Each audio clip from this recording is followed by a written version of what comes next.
Hello, everyone. Welcome to our Zoom meeting today. We have a very good special doctor today in Dr. Austin Chiang. You might have known him from TikTok.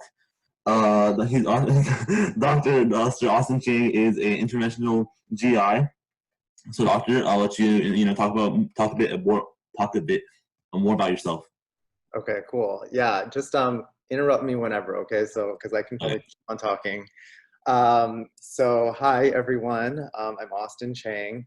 I grew up in Southern California, and then I moved to Taiwan when I was 10, and then I came back for college.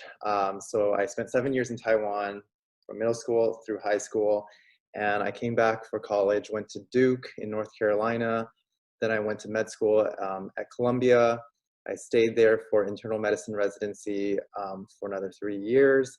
And then I went to Brigham and Women's Hospital, Harvard Medical School for GI fellowship, gastroenterology fellowship for another 3 years. During the 3 years, I also did another fellowship, a bariatric endoscopy fellowship, so special weight loss procedures. And I also got a master's in public health from Harvard's T.H. Chan School of Public Health. And then I did my final year of training as an advanced endoscopy fellow here in Philadelphia at Thomas Jefferson University, where I decided to stay to be faculty. So I am starting my third year as an assistant professor of medicine here. I am also the director of bariatric endoscopy at Jefferson.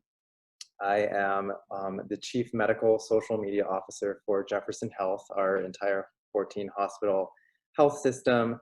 And I'm also the founding president of the Association for Healthcare Social Media, which is the first nonprofit professional society to help health professionals get on social media and be more active and do it effectively and responsibly. So that's my journey in a nutshell. It's a bit of a mouthful. But yeah, I think that it's been a really rewarding path. I kind of figured my way out along the way. I pretty much always knew that I wanted to be a doctor. I have two physicians in my family. My cousin's a plastic surgeon in Beverly Hills. She was on TV like 10 years ago. Um, but she's in private practice. And I have another cousin who's an ophthalmologist, an eye doctor specializing in retina in the DC area. And my grandfather was a surgeon back in the World War II era, which, obviously is a very different time than it is now. So his role as a surgeon back then, there weren't like subspecialties and everything the way there are now. But I kind of had that sort of introduction into medicine, but quickly realized upon going to medical school that there are so many different fields in medicine, and every field is very different. So, when you think about what you imagine medicine to be like, likely is not, you can't generalize that for everyone, all the doctors out there. And so I went into med school with an open mind. I went to college with an open mind, first of all. And I, wanted to maximize my experience in college, take a bunch of different classes just in case anything else piqued my interest, which I encourage all of you to do as well. I majored in biology, minored in music, and yeah, then went to med school and again kept an open mind, same attitude, and thought I was going to be, something like my cousin, whether an ophthalmologist or a plastic surgeon. I thought I was maybe going to do orthopedic surgery. At one point, thought I was going to become a neurologist and specialized in Alzheimer's. But really clicked with the internal medicine residents who I worked with. I just found them to be so smart and inspiring. And so I wanted to initially go into that or pursue internal medicine, thinking that I was going to become a pulmonary critical care doctor, which would totally be relevant with COVID nowadays, because that's, the doctors who work in the intensive care unit. But I changed my mind upon starting residency, and I thought I was going to do interventional cardiology. Those doctors are the ones who deal with heart attacks and, having to rush into the hospital and, clear up blockages in the arteries and things like that. And then changed my mind pretty much at the last minute and decided to do gastroenterology, which is something that I never thought I would do. Really had no interest in like gut health, really. But went into it for a variety of reasons, one of which is, as you can imagine, I originally went into medical school thinking I was going to be like doing something surgery related or something with my hands. So I really wanted the procedural element of it. So the procedural element was one big reason. The variety was another big reason because I didn't want to just deal with one organ. I liked a lot of variety. So, you know, the gut isn't just the stomach, it's also like the esophagus and pancreas and liver and biliary system. And so there's a lot to explore. And there's a lot of innovation as well because we're highly procedural. There's a lot of new devices and toys and gadgets that are coming along and in the pipeline. Um, and yeah, and there's a lot of interest and you know, kind of a lot of investment really into fields like the microbiome and obesity, which is, you know, what I directly deal with. Um, and it's also the personality of the people who went into the field. I noticed that a lot of my friends were going into gastroenterology. So that's why I was like, oh, maybe I should really consider this because maybe this is what I should be doing. And sure enough, when I looked more into it, that's what got me interested. And so for all those reasons, GI has become probably the most competitive field within internal medicine. And oh, there's also like the lifestyle thing as well. I think relatively speaking, it's a decent lifestyle compared to some other fields. And then on top of my clinical interests, like with what I'm actually doing as a doctor, there's like the whole social media aspect of things, which I got interested in because I noticed that my patients weren't getting their medical knowledge and information from me, but rather from the media. And I spent some time at ABC News working in their medical unit because I was interested in understanding how like studies would make their way from publications onto the evening news whenever they said like, oh, breaking news, there's this new finding, like who gets to decide that? You know, I was curious to understand that process because we're so heavily influenced by media these days. And of course, social media, I grew up, you know, in this whole generation with social media and started out really professionally on Twitter and was live tweeting, you know, my days and things that I was learning and stuff like that, and started doing research with the social media data that from Twitter, partly because there's a lot of resistance. Even to this day, like doctors and universities just are not, they're very hesitant about social media. They think that it's superficial, they think it's not useful. But, you know, we all spend so much time on social media. I definitely understood where there was potential there. And so I started on Twitter, and then I sort of moved on to Instagram, where I started doing more teaching on Instagram, and then YouTube, and then of course TikTok came along, and I started on TikTok about a year ago, like September last year, and through that process have just sort of, well, I was one of the first doctors within my field on Twitter and then on Instagram as well. And then in terms of doctors on TikTok, I was probably one of the first, like 4 or 5. And yeah, just like found out that like people really seem to enjoy some of the educational stuff. And I also like to have fun on TikTok, and I do all the trends and all of that. And it makes me feel young too. And I think the most rewarding part of it is getting to know people through TikTok and just like trying to raise awareness about things that otherwise wouldn't get much attention because it's not, you know, as like popular, or people just simply don't know that it exists. And yeah, so that's part of what I think, you know, I find TikTok to be just one piece of this whole puzzle of trying to raise awareness and connecting with our community. Because doctors often complain about how like people don't understand what they're doing and find us unrelatable and robotic and unapproachable, and yet they don't do anything about it. And for me, this is kind of my way of educating and like raising awareness and making people feel less scared about doctors, because I definitely was intimidated by doctors before I became a doctor myself. So I think I've spoken a lot. I don't even know like what my time frame should be here, but I don't know. Should we like pause there and see if people have questions? I don't know how you want to do this. Oh yeah, sure not. Yeah, you've had a good, good 10 minutes. It's been yeah, that's how we usually do it around here in the Zoom meeting. So yeah, now we're gonna open up the questions for so anyone who has any questions for Dr. Austin, please fill it in the chat. And yeah, can you see the chat, Doctor? What was that? Yeah, Can you see the I'm chat? open to talking about anything, by the way. For any of you who already know me, you guys probably know that. Yeah, so we have the first question in, and they're all coming in right now. Okay, so in the chat, right? Yeah. Why did I choose gastroenterology over general surgery? Good question. When I first started, um, you realize in med school that surgery, at least my experience was that there's a lot of like waiting for the operating room to turn over because it's much more like sterile and everything it just takes a long time and it's just kind of boring to wait between those periods. The surgeries themselves are like really cool, as you can imagine. um, and it doesn't mean that I don't appreciate what the surgeons do. It's just that at that moment I was like, ooh, maybe I should consider something else. And that's why I decided internal medicine. But I really missed the procedural part of it. And I've actually realized over time that, things are trying to become less and less invasive, which is why a lot of fields like my own, like interventional gastroenterology, interventional cardiology, interventional radiology, have become more aggressive.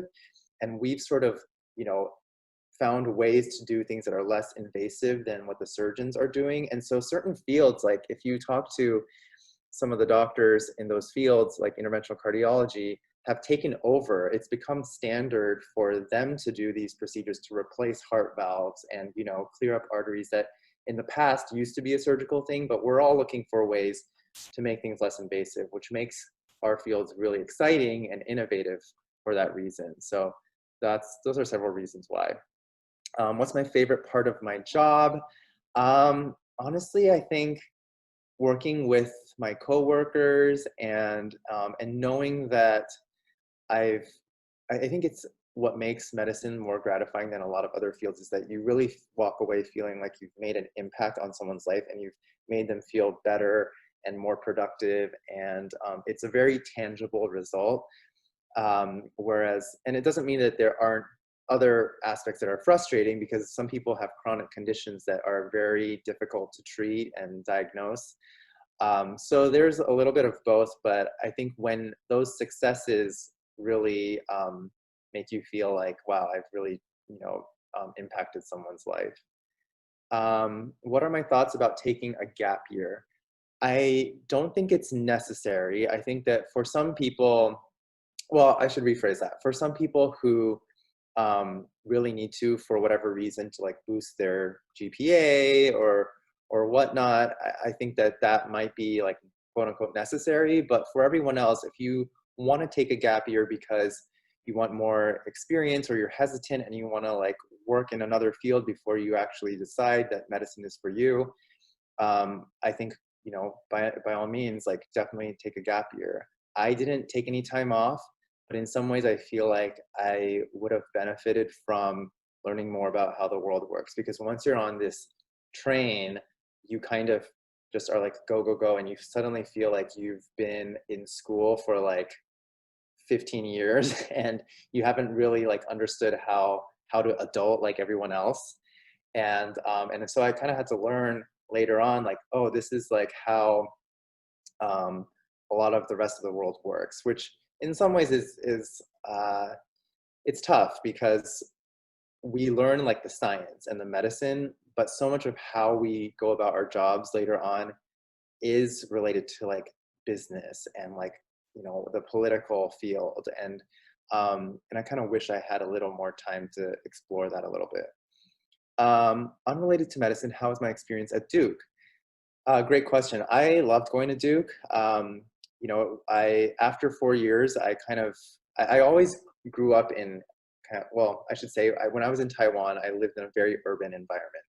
So when I went to Duke, it was a bit of an adjustment, but I loved going there because there was a strong school spirit.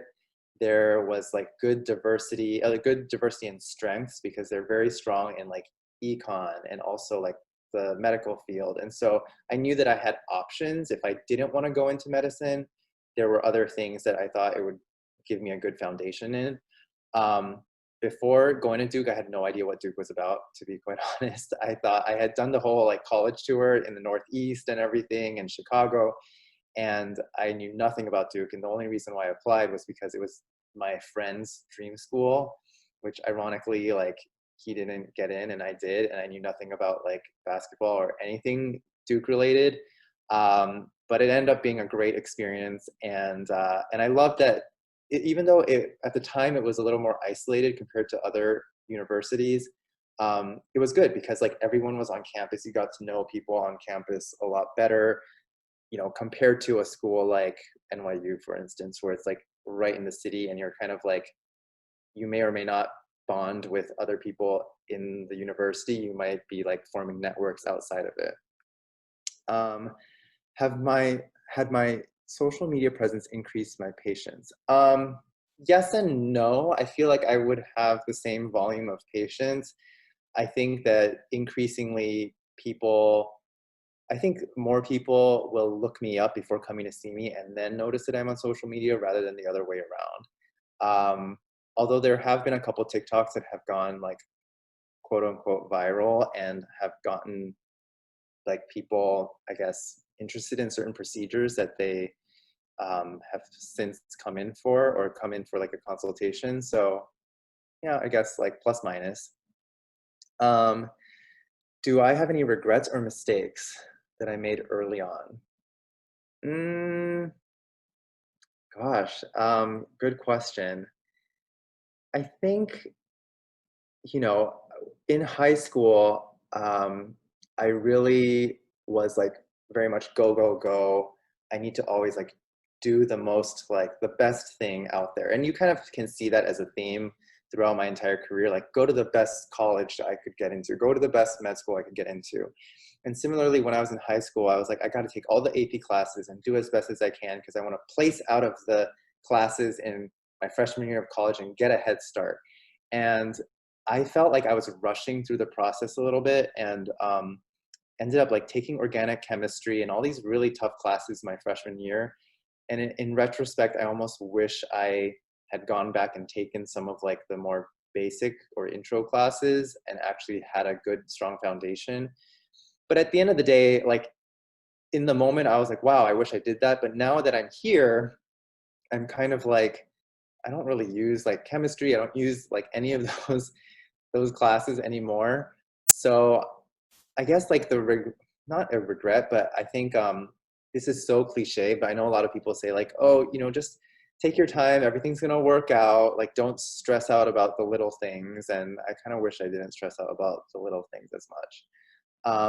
What extracurriculars did I do as a pre-med?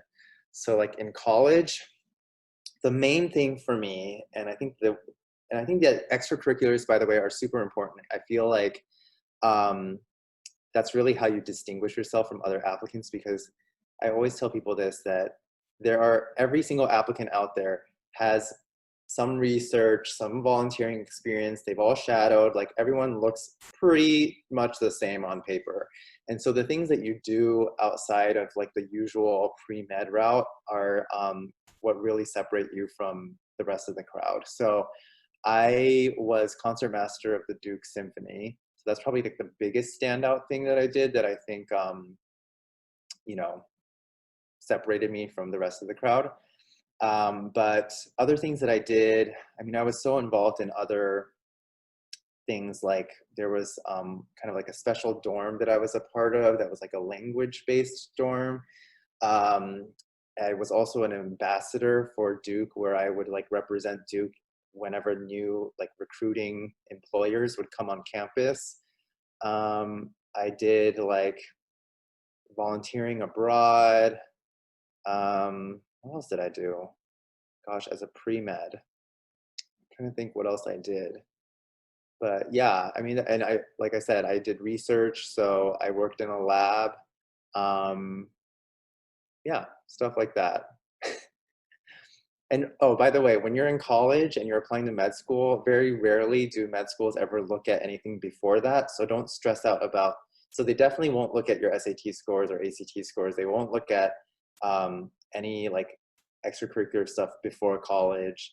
A lot of like, that's why I kind of encourage people not to stress out too much in high school before going to college. And when you're in college, that's when you can really like hone in on all of that stuff. Um, let's see, what classes helped me in my career? Um, gosh, honestly, like a lot of college classes and high school classes later on didn't really help me in my career. I think people say this a lot that like when you're in when you're in med school, even like because things become more and more specialized over time, like you kind of build a foundation. So even in med school, I feel like a lot of med school was like just learning the language, being able to communicate with other doctors. But beyond that, like the actual, like what I use day to day now, I learned after med school. How did I deal with laziness or loss of motivation if I ever felt like I was? Oh yeah, I mean, I feel that like every other day. Um, yeah, sometimes you just have to take time for yourself. And I talk it out a lot. I talk it out with friends. I complain a lot. I vent to colleagues and friends. And I think that's important. And I know that that's not like how everyone copes, but for me, that's how I deal with it. And I think that, social media has given me a little bit of an outlet too, like to feel like to, watch the funny stuff on TikTok and all that. Like that has helped me in some ways too. Um, what do I think is really important on college applications to increase chances of getting into Duke? Um, yeah, I mean, aside from the usual like grades and stuff, again, I think like things that really set you apart are going to be the extracurriculars. So, I think that that's what makes you interesting. So I don't think that you kind of have to find a balance, right? It's okay to sacrifice some of your time for like your GPA and your scores to like boost up some of these other things that you're doing, because it'll give you something to talk about.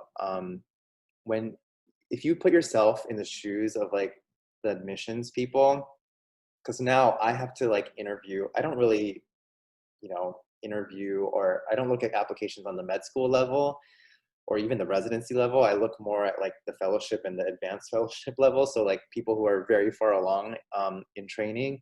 But even then, you can imagine like these med schools are getting thousands of applications, right? Or these colleges are getting thousands of applications, or even tens of thousands of applications.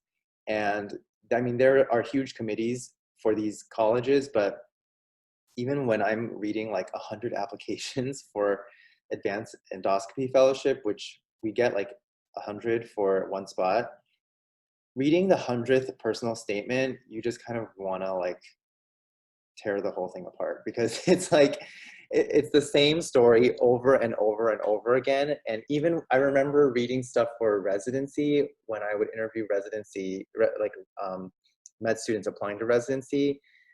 It's like the same story of like someone's grandma having a certain condition, and like you kind of just are looking for that nugget of like something different and interesting. And when I see something super cool and interesting that you've done, I think that that's what really separates you from the rest of the crowd. So yeah. Any doubters or haters during my career? Yeah, a lot. I mean, there still are. There's still like, it's very political. Like just like every other industry, medicine is also very political and competitive even after training. And yeah, there are a good amount of haters. There are people who think like, oh, you're on TikTok. Oh, you have followers. You have a following. Like, why? And even among the doctors on social media who are popular, we kind of, people are judging one another because not every popular doctor out there is legitimate. There's some people are like popular, but they don't really have much to back it up. And yeah, I think that, there's always judgment out there. And there's cancel culture is very strong, even it hasn't quite hit healthcare quite as much, but it has actually. Well, no, that's a lie. Some people have tried to cancel me before on Twitter, and they've like put my TikToks on Twitter and tried to say things about me. Um, so there's that. But even in high school, like I made a TikTok about this actually. My AP Chem, not my AP Chem, my high school Chem teacher kind of was like, oh, you got into Duke. I told him I got into Duke, and he's like, you got into Duke. Well, like, good luck with everything because you're not gonna make it. Is literally like what I was told. um, so yeah, let's see what else. So yeah, don't let the hate get to you. There's always gonna be people who are just hating for no reason. Um, is there a specific case that I came across that really stuck out to me? Oh my gosh, so many. I don't even know where to start. And I mean, for like patient privacy reasons, there's not a whole lot I can like disclose, but yeah, there's plenty. Um, what did I do to increase my chances of getting into med school? I kind of addressed that as well, but again, extracurriculars are everything. Um, let me see. I'm going to scroll through some of these questions because I think there are some like duplicates or some things that I'm sure people asked that I've already kind of answered. Since I'm so slow at reading these questions. What is the most impactful or interesting procedure? So that's tough because like in my field where I'm so subspecialized, I deal with a lot of complicated situations that have to be customized. And that's part of the reason why I decided to stay in academic medicine, because it's super interesting because it's like often other doctors who've tried once or twice like in other hospitals and they can't figure it out, or it's too hard, they don't have the training that's required, or they don't see enough of it, so they send it to us and we're kind of like the final line. And often it's like a collaboration. I think the most interesting cases are the ones where we have to like work with other specialties, and it happens all the time. Like, I mean, we work so closely with the cancer doctors, the interventional radiologists, like other specialties as well. I think that's just what makes it cool. But some of the stuff that I do now, like related to the weight loss stuff, is really interesting because these are devices that didn't exist 10 years ago that I use on a daily basis now. And I mentioned like on one of my TikToks that one of my favorite procedures is this procedure where I can go in through the mouth and sew down the stomach and make it smaller so people can lose weight. So yeah, I mean, the ability to be able to sew from the inside is something that we didn't have like 10 years ago. So, and I use that device all the time now to like close holes and, secure certain devices in place. And yeah, it's really awesome. So if you want to check it out, like it's all over my socials, like on Insta and like and TikTok. What are some useful activities like shadowing or volunteering that made me stand out as an applicant? Yeah, honestly, like those are kind of almost like prerequisites, almost like things that I feel like shadowing shouldn't be something that you do for an application, but it's really more for you to get a glimpse into what we do. And depending on who you shadow, your experience is really going to vary because, like I said at the very beginning, when you see what a plastic surgeon does versus an ophthalmologist, it's completely different. And so whatever exposure you can get early on, just to like check it out and see what they do is cool. And honestly, a lot of what you see, you're not going to understand at all. I remember being a freshman in college and going to shadow a cardiothoracic surgeon.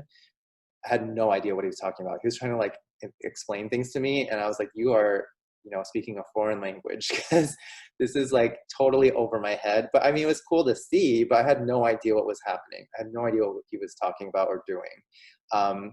So just getting like used to the flow, and it can be nerve-wracking. I mean, now that I'm in my position, I try to like, whenever someone comes to shadow me, I try to really like take care of them because I remember being really scared. Like, what can I touch? Where do I stand? I don't really know. And I was kind of like the timid student who was too scared to like just even ask. So just ask questions. I think that's if they agree to let you shadow, chances are they're also open to like helping educate and like answer your questions too. How many years did it take for me to specialize? So after high school, it was a total of 15 years, which sounds like a lot, but really this time I spent in a classroom was like 4 years of college and then the first 2 years of med school. And then after that, it's kind of like working on the job. So it's not, it's not boring like sitting in class. Um, it's, if anything, just really tiring. And then there are moments, especially like after med school, I think residency is like the most tiring couple of years of your life. Because there are days, depending on what you choose to do, there were times, months where I had to like every few days be up for 30 hours at a time. And in some ways it's kind of, you kind of surprise yourself at what your abilities are, because at that 30th hour, you're like standing and falling asleep, but still able to answer questions. And I mean, it's kind of cool at the same time, but anyway, it just like, yeah, it's long, but it's very rewarding, and it gets better after you get over that hump.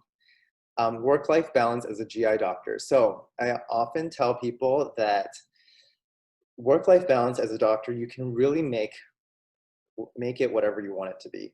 So for me, my work-life balance isn't great. I'm not gonna lie. But I think that there are doctors out there who are part-time. There are doctors out there who are working in fields that allow for a better balance.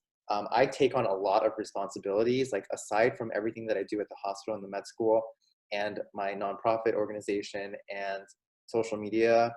I'm also like on the board of 10 different things, like like different societies and journals and stuff like that. So I'm a little overextended, but a lot of people don't do any of that stuff outside of just being a doctor and seeing patients. And yeah, I kind of, it's weird because I work like full time as a doctor with a full clinical load, but some people have sort of been able to do it all and kind of balance things out a bit. And I think this for me is not sustainable. So over time, I'm going to have to figure it out myself too.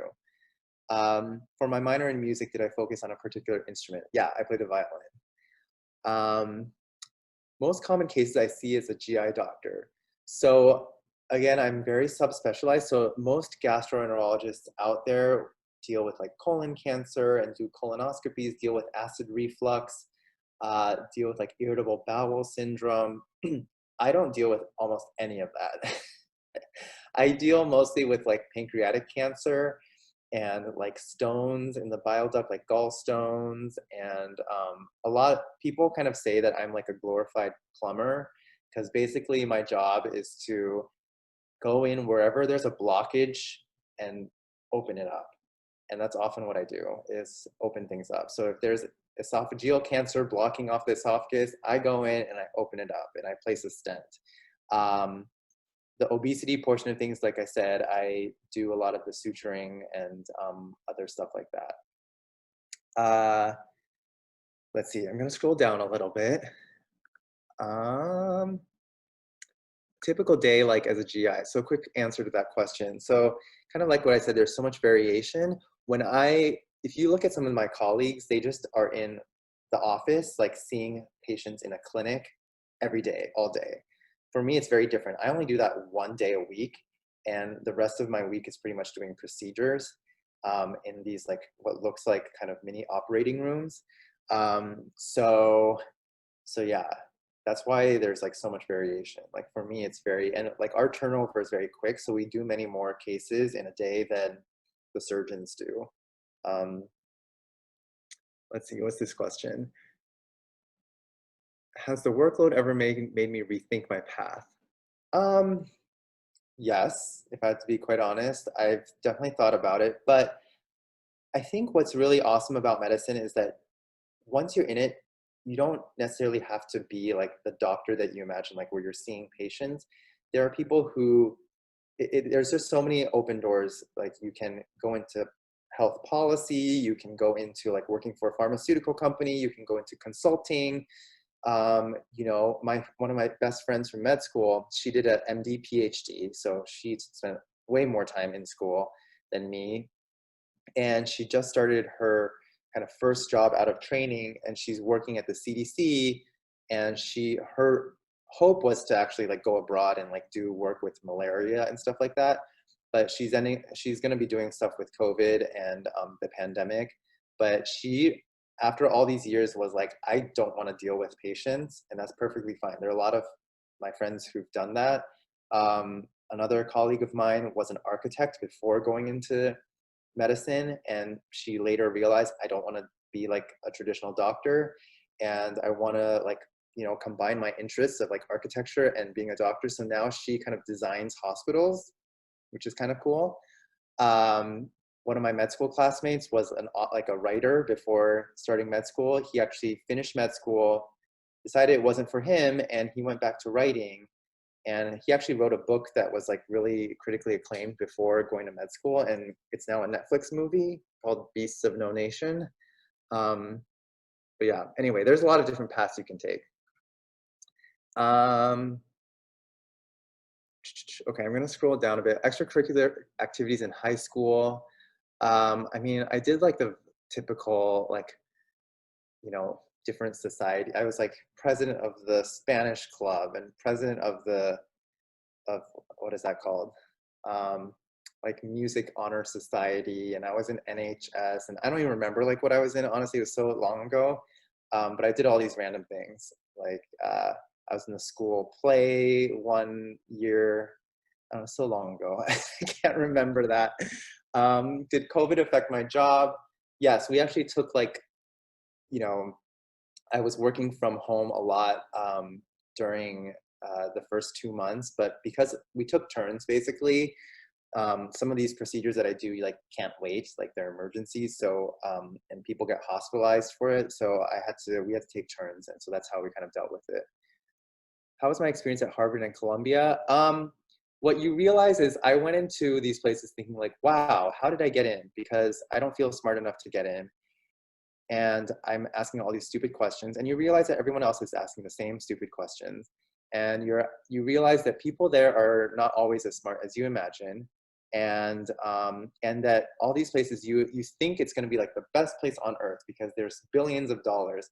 And then you realize, wow, it's really not that. Like, it's not all that, you know. I think the most valuable asset that these places have are the people. I think the people themselves are what make the universities. And so, you know, you kind of still have to be very self-directed if to succeed in those places. But yeah, it wasn't like, I realized that it wasn't about somehow like Columbia or Harvard giving me stuff. It was more like, oh, I'm inspired to do more myself because I'm surrounded by cool people who I get to chat with. Um, so, I mean, yeah. So when you kind of like think about people who've gone into other sort of colleges that are not the Ivies, like there's plenty of opportunity to still be successful and like, you know, make the most of it. Like, I don't think that it's not a golden ticket to success. There are plenty of people I know in my class as well who did not end up like, you know, doing anything super special. Some of them didn't do well. Yeah, so it's just like any other school, honestly, for the most part. The most difficult step into getting to where I am now. That's tough because there are many difficult moments. I'll say the key step for me, like what really I think launched me was taking the MCAT. I think that was like the biggest step because when my GPA wasn't great, to be honest, in college. I had a good trend. I started low and I worked my way up like to a better GPA every year. And that's why like don't be discouraged if you don't do so well at the very beginning, especially with those intro level classes like Bio 101 or Go, all these things that people are often scared of. Like they're meant to be weed out classes. Like they're meant to just get everyone out of the way. But if you stick to your guns and that's really what you want to do, and the classes actually end up being more interesting and somewhat easier over time. So just stick to it if that's what you want to do. But it was the MCAT that I really like buckled down and was like, okay, this is a make or break moment. If I do really well on it, it will like open more doors and And that's what happened was I did pretty good on it. It wasn't like the 99th percentile, but it was pretty good. And I think without that, I don't think I would have gotten into Columbia. Columbia was a reach for me. Like I never in a million years thought I was going to get into Columbia. I applied all across the board. And it's really interesting. The places that wanted to interview me for med school were either the best places or the lowest tier. Everyone in the middle had wanted nothing to do with me. They all rejected me. Like I got I got a rejection. I submitted my application to BU and I got that I submitted it at night, and the next morning I was rejected. And other places, yeah, like I said, it was either the top or the bottom. And I think it's interesting because I think my numbers probably like were just very like all over the place. And but the top schools seem to really understand, like they really read into the rest of my application, which is why I'm saying like extracurriculars and everything else is super key. And yeah, and the rest is history. So um personal qualities are important to being a GI doctor. Working well with a team. I think that like being a team player is and being humble is the number one thing that I look for. I think that willingness to learn and willingness to admit that you don't know something is so important. And I didn't learn that lesson until later on, like being not afraid to say like I don't know. Because a lot of people, when I ask them questions kind of for the sake of asking questions and people are like making up answers, I'm like, just don't waste my time. Like just tell me you don't know something, you know? Okay, I'm gonna scroll down because I see like there's a lot of questions here. Um, do I have recommendations for those who want to volunteer abroad, but maybe more long term? I don't know. I think that whatever you do, like these mission trips that used to be very popular. I mean, honestly, like when I did my volunteering abroad, it was kind of like a mission trip. It was like now I don't think are looked on favorably because they look like a little bit performative and like too convenient. But if you're planning on doing something long term, I think that that could be different. And honestly, I'm not sure I'm the right person to answer that question because I don't know what the process is to like get through all of that. Does having a large platform on TikTok provide pressure on what to post? Yes, absolutely. And I have a love-hate relationship with TikTok because I I don't know, I like to do the fun stuff and I like to do the educational stuff.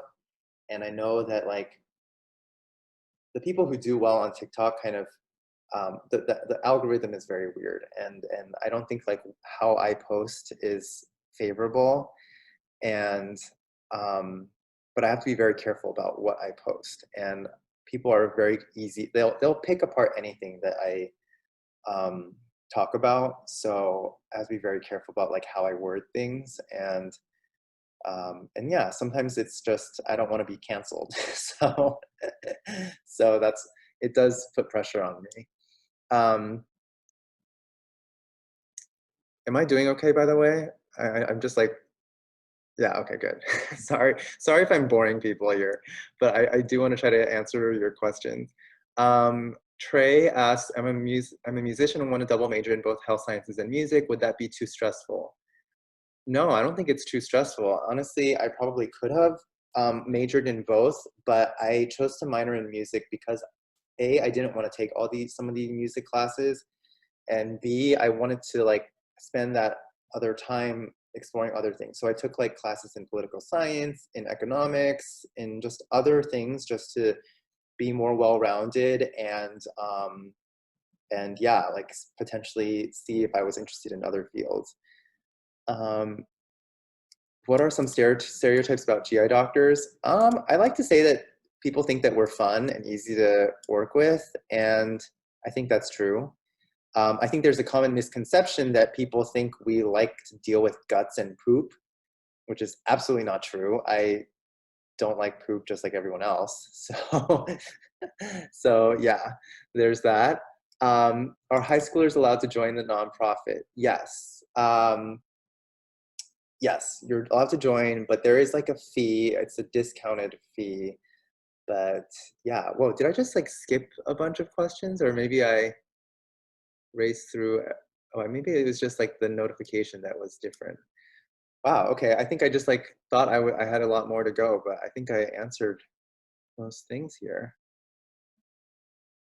How was my experience as a bio major? It was interesting because I think it's easy to be a science major because a lot of the prerequisites for med school like will be, fulfill a science major. But if you're interested in becoming like some other type of majoring in something else, I say go for it because again, that's what like makes you different from other people. But it's just stressful because you also have to fulfill all the requirements to apply to med school. So that's why, and I think that a lot of the stuff I learned as a bio major aren't relevant to actually being a doctor. You learn plant biology. It's a lot of the stuff that you learn at like during the last years of high school are kind of repeated at the beginning of college, and it's kind of like I don't need to know plant biology, and I didn't find that interesting. I never did. I, you know, kind of had to just like suck it up and take it, and it's kind of like a rite of passage. So yeah, but once I got to like even the later stages, it got more interesting and more fun. Tips for high school students. I say focus on like don't think too far ahead about like planning like your life out. I think that when people ask you, especially like on college interviews or med school interviews, what's your 5 or 10 year plan? People don't really they're not like looking to see that you are absolutely going to follow this 5 or 10 year plan. I think it's just that you have a direction, and having a direction is helpful. But a lot of my career has happened because of things that I happen to stumble upon, and being open to those opportunities and like identifying like the potential in those opportunities has been really helpful for me. And TikTok is like actually a good example of that. Like, and don't listen to the haters. People, I learned this because like people did this to me in the past, like with Twitter, Instagram, at least for the social media thing. But I learned that, with TikTok, people were like, "You're wasting your time. This is stupid. We hate TikTok." I heard that like so many times. People still say that, and literally, so many opportunities have come about because of TikTok since the beginning of this year. I mean, since January of this year, so much has happened. I've been interviewed by the New York Times twice, Men's Health, Shape magazine. Like I've been in medical journals. I've worked with TikTok directly. I've raised money for the Trevor Project. Like there's just been I've got to meet really awesome people. For those of you who might know, like some popular YouTubers or TikTokers who I've looked up to forever, I've never thought I'd be able to speak to, and now I can. And I don't know if any of you actually follow me closely, but yesterday I had a little bit of a freak out moment because for those of you who know, like Colleen Ballinger, who's like Miranda Sings, followed me on TikTok. And I was like, oh my gosh, this is someone who I've watched her stuff for like 7 or 8 years, and I can't believe it. And I mean, it's funny because like I have like kind of a personal connection to that, to her. But there's some other like big TikTokers who follow me who I'm like, oh, that's cool. But like, I'm not that invested in this. But like for her, I'm like, wow, we'll see what comes of it. So yeah, so hopefully that answers. I don't even know how I got on that topic from like tips for high school students. Yeah, leave a lot. It's okay to leave some things to chance is what I'm trying to say. What's one piece of advice I would give my younger self? I mean, I kind of think that's along the same lines. I would also say that, you guys live in a different world than when I was in your shoes. And I would say that, especially if you're involved on social media, like be careful of what you are doing because people look at that now. I would also say don't get too caught up in social media, because I see a lot of like med students and like people in training who are trying to be influencers, and it looks really like attractive to do that, but you kind of have to build your foundation. You have to be legitimate for people to respect you in your field. I think that's the only reason why on like Instagram and on Twitter, people still see me as legitimate, because I have like the backing. I still have like a very legitimate, solid career, you know, with all this training, doing what very few people are doing. You know, very few people in the country and the world do what I do, like medically, like kind of. So I think that that's what has helped me a lot and given me a little more leeway to do some of the things that I do. So make sure your foundation is solid. What are some questions asked in medical school interviews? That's a really good question. I would say, so what I literally did, one of my secrets, I don't even know if it's a secret, but I actually spent a lot of time looking up what other job interviews asked. And I actually bought like a little job interview like question book. Because, you know, if you go interview for people who are interviewing for other jobs, like consulting jobs or a job at Google or something like that, they get asked like all sorts of random questions. Med school interviews and everything like in medicine aren't as ridiculous as the questions that they get asked, but it's still good to practice. And so some of the things that you'll be asked are definitely like, why medicine? You know, what's your 5 or 10-year plan? What's your greatest strength or weakness? Like some of these really common questions that just have an answer prepared, and rehearse it. I mean, you don't want to make it sound rehearsed, but still like practice it. And yeah, it's always helpful to sit down with someone else and just have them ask you like random questions to see like how you respond. And some of the weirdest questions that I've been asked, not for med school, but like actually for med school, I was asked, I'm trying to think I was asked if I could be a color, what would it be and why? That was a really odd question. Um, but you kind of have to be, you know, they're just trying to see how you think. Some medical school interviews are structured differently. There was a med school that had us interview like 3-on-3. So like 3 applicants and 3 like interviewers, and they had us do like a group, kind of like they asked us all one question. We had to like work together to like come up with an answer. That was like not fun, but we had to do that. Most interviews are not like that. Another question I was asked further down like my career was, if it was, please describe the movie trailer to a movie about you or something like that. And I was like, oh my gosh, like what am I supposed to say to that? But yeah, I think that they just want to see that you are creative and you're like thinking a lot about like different things. So I was like, okay, this is how I'm going to handle it. I'm going to say like, okay, this is the soundtrack that I'm putting to it. I'm going to use this song and I'm going to have cast these people and it's going to be about this. And I don't know. I think that sometimes they want to just see your thought process and not so much like what the answer is. What did I answer for the color question? I honestly don't remember. Yeah, I want to say, gosh, I want to say it was something really dumb. You guys are going to laugh, but I think I said something. I know I picked the color green, and I don't even remember why. I wanted to say that it was something like it reminds me of something like organic and therefore like genuine, or I don't know, just something. You just have to justify whatever you say. So yeah, that was kind of my answer to that. Sorry if I rambled on so long for these, but It's perfectly fine, Dr. Chang.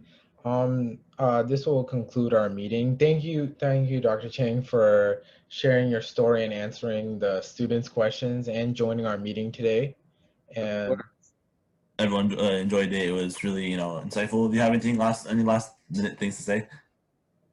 Yeah, I guess like feel free to DM me at any time, like with any specific questions that you might have. now or like in the future. I think you had put my like social handles Yeah. there. And yeah, that's it. Well, thank you. We really appreciate it. Yeah, thanks a lot. Okay. Thank you everyone for joining us today.